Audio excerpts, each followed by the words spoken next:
Well, Dale hung up. Oh, okay. Somebody's on. Is this Hakeem? No, this is not Hakeem. Is it Okay. Michael? This is Shawn from New Jersey. Hey, the show's over, Shawn. What Yeah, would you- well, if Matt and Tracy were going to do a post show, I'd be Yeah. willing to talk to them for a few minutes, but if they're not, then I'll try back another time. What do you I was got? just looking to find a show with both of them on because I have a question that kind of relates to things that both of them have said in the past. Sure, go ahead.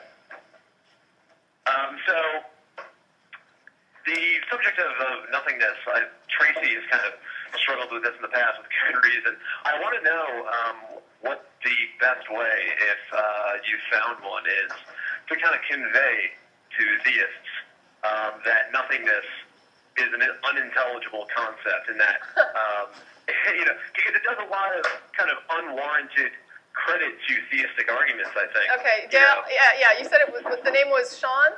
Yeah. Okay, yeah. When somebody says to me, do you think something came from nothing, I generally will say, can nothing exist?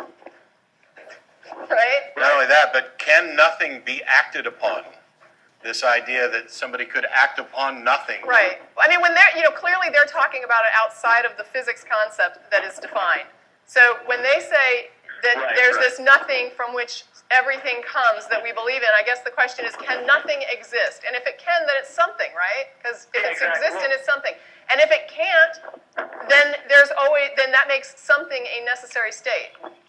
I agree with that, and I think that I've tried to find ways of explaining to people why the grammatical fact that you can use the word nothing, it doesn't lead us to conclude, shouldn't lead us to conclude that it can actually exist. That word has no meaning outside of a context where there is something. Right. Well, I think that it might be better for us to kind of portray it as not really a concept at all. I mean, nothingness, non-being, isn't any more of a concept than square circle is. Correct. The Married Bachelor. It's as coherent as that. And so I think that if more people understood that trying to combine negation and thing, well, we have to like trying to combine square and circle. We have to be very careful when we do that.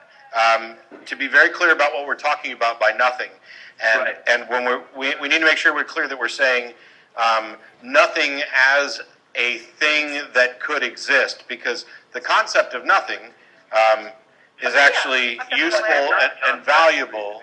Useful and valuable on its own. I mean, zero. It was a significant discovery. The concept of zero, which could be viewed as nothing, which has value to discussions.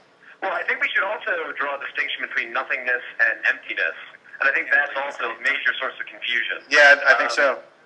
And that people will think of, an empty box, for example, and say, well, there's nothing in the box. But obviously, not only is there, an oxygen in there, but there's even just spatial extension. Wow. And I think this is a good test, too, if someone is trying to get you to think that were you, in the midst of watching that, or have you done the course? Yeah. And almost always they're going to say it describes some kind of black void or empty space, but they still have spatial extension, and that's not nothing. Yeah. And that's what always frustrates me about Lawrence Krauss and some of the other ways that the word nothing is used. I think that they should really pick another word. There's actually a whole debate or discussion now on YouTube. The Isaac Asimov debate, the existence of nothing. It's hosted by Neil deGrasse Tyson. It has Lawrence Krauss and a bunch of other thinkers.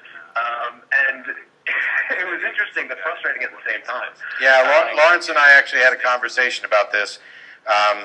Because several of us had tried to clarify that, hey, when physicists say nothing, they're not talking about nothing in the context that we are. Right. And then Lawrence came out and said, yeah, actually we are. And so when I was in Kamloops, we were riding around in a car together, and I said, no, actually you're not. And here's why. But we got to do a better job. But on that note, I got to let you go because they're tearing down the studio. No worries, I appreciate it. You guys take it easy. Thanks for the call. Talk to you soon. Hopefully. Later.